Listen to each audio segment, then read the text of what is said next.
And we in Australia want to be China's long-term reliable supplier of its energy and raw materials. But there are also other complementarities. We in Australia have a very advanced financial services sector, and our financial services sector and our funds management sector is one of the most sophisticated in the world.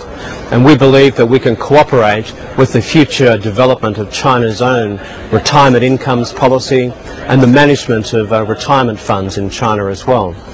The other thing where I believe we can cooperate in the future is in the whole new area of biotechnology, where Australia is very advanced, and in clean energy technology, where we are very strong on solar and wind potential. And with some of the policies that we are putting forward in this election to increase our renewable energy target, we believe that we will have in the future a very strong renewable energy sector.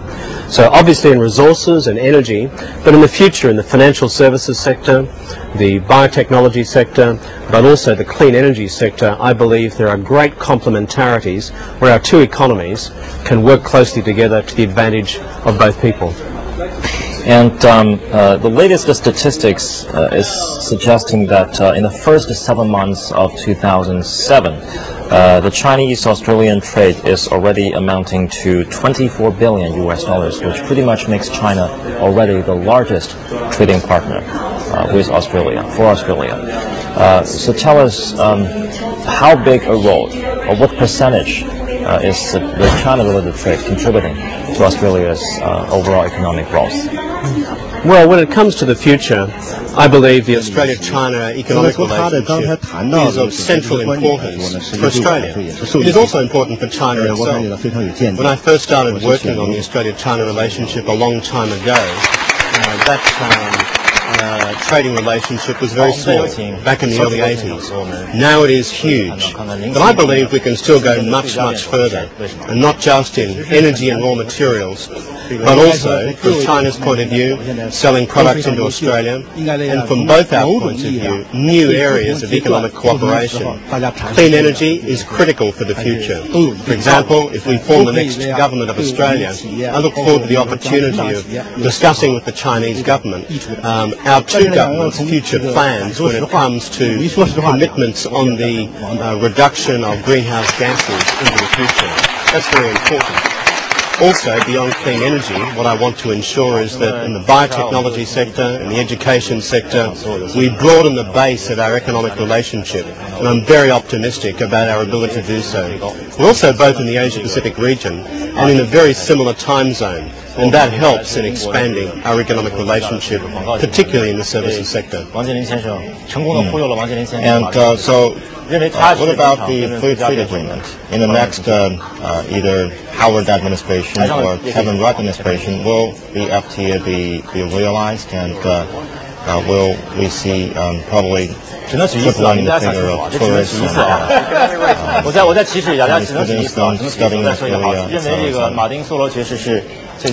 Well, what we want is, of course, a very strong bilateral trading relationship with China. Both the Chinese government and the Australian government are committed to working on the free trade agreement. If we form the next government of Australia, would also be negotiating hard with our Chinese counterparts to make sure that we come up with an agreement which is good for Australia, good for China, and good for the growth of two-way trade into the future. Obviously, on the Chinese side, there will be sensitivities concerning agriculture. On the Australian side, there are concerns that we have as well. But we believe that if we adopt a robust, clear-headed, far-sighted strategy and bring about genuine trade liberalisation between the two countries, covering spheres like agriculture, the services sector, the financial services sector, then I believe that we can build a very good economic relationship for the century, not just for the next decade. Is it true that thanks to the business with China, China is indirectly creating several billionaires in Australia every year, mostly in the mining sector? Well, obviously commodity prices go up and they go down. But I believe the good thing about our economic relationship is that we are extending prosperity to both countries, to Australia and to China. If you look at China's recent economic growth figures, they are very good. I read carefully the reports of President Hu Jintao's remarks on the future direction of the economy recently, as well as those of Prime Minister Wen Jiabao. I believe in the future we simply have to build common prosperity. And I think we have a good bilateral relationship between the two countries. We have good economic complementarities, great new areas for cooperation in the future, financial services, clean energy, biotechnology, education.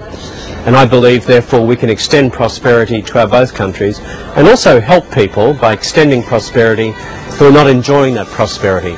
And I notice in China there are policies also to extend prosperity to the inland provinces and to the west as well. And also, Australia, as you mentioned, is primarily a Western nation, but geographically an Asian nation. So it seems to us that Australia is becoming increasingly Asian for the past probably 5 to 10 years. Will this trend continue? Well, Xiaorui, Australia is Australia, and we are proud of our Western cultural origins. We are proud of multicultural Australia. We are proud of the contribution of Chinese Australians, and we are very, very optimistic about our future in the Asia-Pacific region. Previous Labor government of Australia helped form APEC, and that was to bring together the major economies of the Asia-Pacific region into a single body. And we believe that has drawn Australia and other economies in East Asia much closer together. The Asia-Pacific will be the centre of economic activity in the 21st century. China will be a core part of that, together with other economies in the region. And we're looking forward to partnering with China in the future extension of free trade across our region, increased investment flows, because all of that boosts employment and life opportunities.